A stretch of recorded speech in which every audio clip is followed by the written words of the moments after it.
ఈ రోజే డౌన్లోడ్ చేయండి. మీ ఫేవరెట్ షోస్ చూడండి. నమస్తే సార్. నమస్కారం. ఏంటెస్ఐ గారు ఈ టైంలో ఇలా వచ్చారు? ఏమైనా ప్రాబ్లమా? ఏం లేదు సార్, మీ అబ్బాయి సిద్ధు ఒకసారి గుడికి రావాల్సి ఉంటుంది.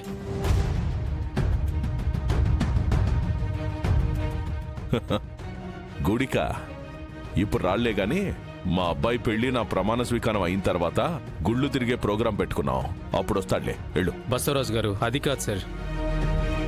ఆ రోజు గుళ్ళో అమ్మవారి తాళి పోయింది కదా, తులసి అనే అమ్మాయి వచ్చి కంప్లైంట్ ఇచ్చింది సార్.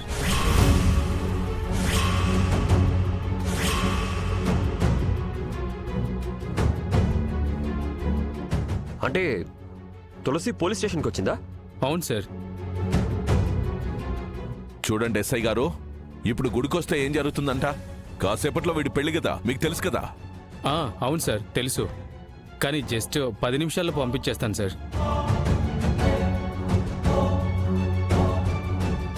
మీ అబ్బాయినే కాదు, ఆ రోజు గుడికొచ్చిన అబ్బాయిలందరినీ పిలిపించాను సార్.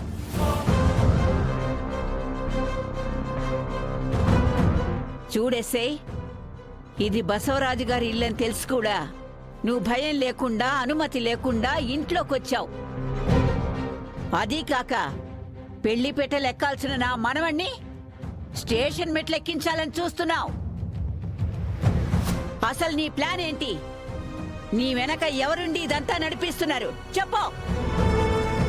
అలా ఏం కాదండి, ఆ అమ్మవారి తాళి గురించి మాకు ఇంపార్టెంట్ క్లూ దొరికింది.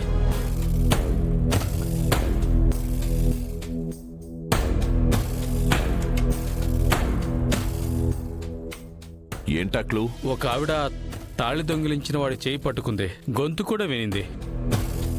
ఆమెకు చూపు లేకపోయినా ఆ చేతి స్పర్శ, గొంతును బట్టి ఆ దొంగెవరో, తులసి మెడలో తాళి కట్టిందెవరో గుర్తుపడుతుంది.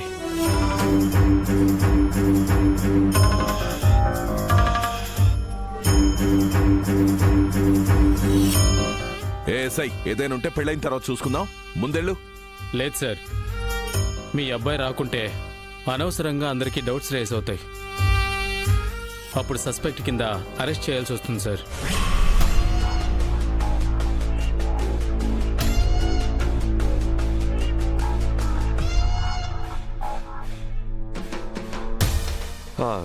ఎస్ఐ గారు, అరెస్ట్ వద్దులే కానీ 10 నిమిషాల్లో పని అయిపోతుందా?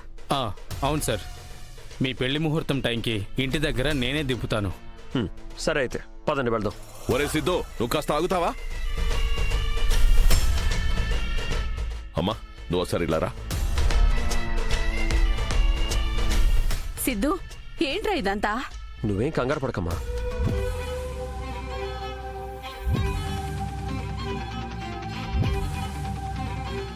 ఏంటమ్మా ఇలాంటి చిక్కొచ్చి పడింది? ఏం చేద్దాం ఇప్పుడు? నేను అదే ఆలోచిస్తున్నాన్రా. గుడికి వెళితే దొరికిపోతాడు. అలా అని వెళ్లకుండా ఉంటే ఎస్ఐ చెప్పినట్టు ఆ రోజు గుళ్ళో తాళి దొంగిలించి దాని మెళ్ళో కట్టింది వీడేనని, అందుకే ఇప్పుడు గుడికి రాలేదు అని అరెస్ట్ చేసే ప్రమాదం ఉంది.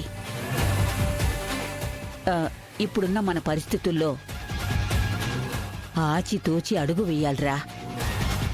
సార్, త్వరగా వెళ్తే త్వరగా రావచ్చు. ఒక్క నిమిషం.